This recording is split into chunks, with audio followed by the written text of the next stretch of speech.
Dôvodom jeho návštevy Martina bol výročný snem Slovenskej národnej strany, ktorý sa konal v sobotu v aule Lekárskej fakulty. Andrej Danko ešte pred ním absolvoval návštevu Martinského mestského úradu, kde ho privítal primátor Andrej Hrnčiar a obaja viceprimátori. Privítanie bolo ako inak tradičné, s ľudovou hudbou v krojoch a nechýbali ani chlieb a soľ.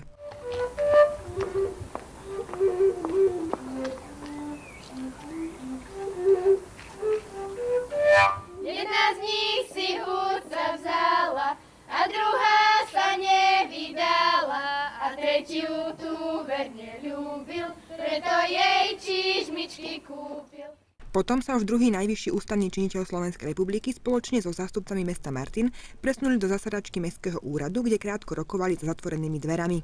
Účel stretnutia novinárom prezentoval primátor Andrej Hrnčiar. Som veľmi rád, že som mohol dnes prvýkrát oficiálne na pôde mesta Martin privítať predsedu Národnej rady Slovenskej republiky pri asi veľmi výnimočnej udalosti ich stranickej, pretože sa tu dnes koná veľká stranická akcia Slovenskej národnej strany, ale o tom viacej povie pán predseda parlamentu a samozrejme je to pre nás podsta vždy, keď príde najvyšší ústavný činiteľ, takže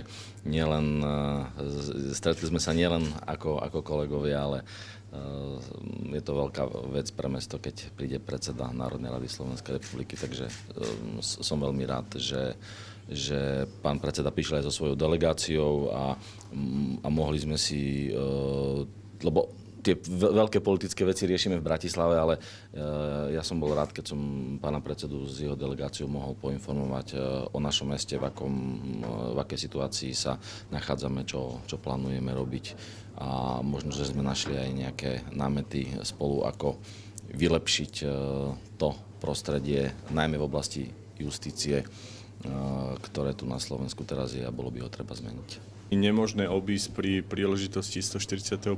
výročia Slovenskej národnej strany mesto, kde Slovenská národná strana vznikla. Ja musím povedať, že o to príjemnejšie to bolo, že som tu bol podpredsedu Národnej rady Slovenskej republiky, primátora Martina a koaličného partnera. Takže v každom prípade ďakujem za privítanie. Ďakujem ako predseda Slovenskej národnej strany, ale v prvom rade aj ako predseda Národnej rady Slovenskej republiky. A môžem tak z úľavou povedať, že od dnes budeme do Martina chodiť ľahšie a myslím, že v akýkoľvek čas a vieme vojsť do akéhokoľvek domu, pretože máme kľúč od Martina, ktorý nemá veľa ľudí a ja by som chcel ešte raz poďakovať, že tento kľúč, ktorý patrí Slovenskej národnej strane, odovzdám na ústredie Slovenskej národnej strany, tak aby som to puto a to prepojenie SNS s Martinom ešte raz zdôraznil. A ja naozaj ďakujem a veľmi sa teším na dnešný deň Martine. Ďakujem. Andrej Danko sa k otázkam o aktuálnych pálčivých problémoch slovenskej politiky vyjadrovať nechcel. Po stretnutí na mestskom úrade odišiel na výročný snem Slovenskej národnej strany.